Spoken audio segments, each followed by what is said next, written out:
I'm here with Adrian Carrick of the Royal Bank of Canada. He's a mortgage specialist, and I've invited him to talk today about what's happening in mortgages. And Adrian, thanks for joining us.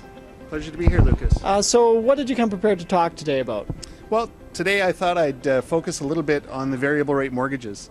They're a very popular option currently with the historical low interest rates we've seen since the economic crisis in 2008.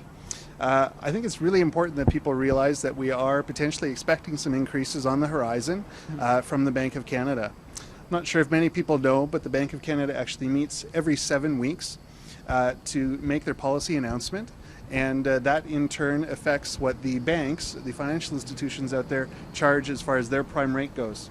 So the upcoming dates that we're expecting are May 31st and then again on July 19th. Okay. So most of the consensus out there with the analysts currently is that within the next 2 or 3 meetings we will see an increase. We're not sure by how much, but we are predicting that the Bank of Canada will be very cautious in how quickly they raise the interest rates, not to have a negative effect on the economy. Okay.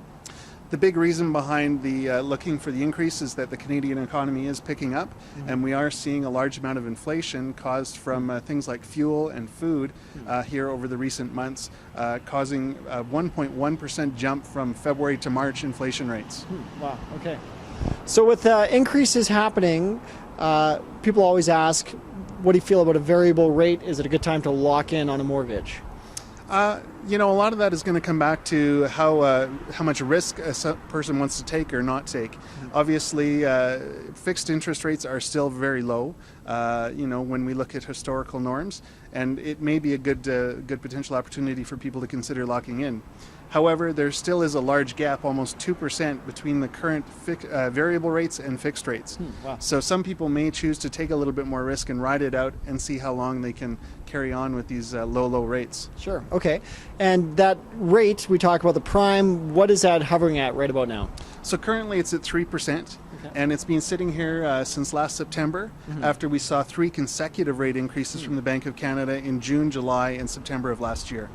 And so taking a wide lens at a 3% rate is actually still a pretty comfortable interest rate to speak of.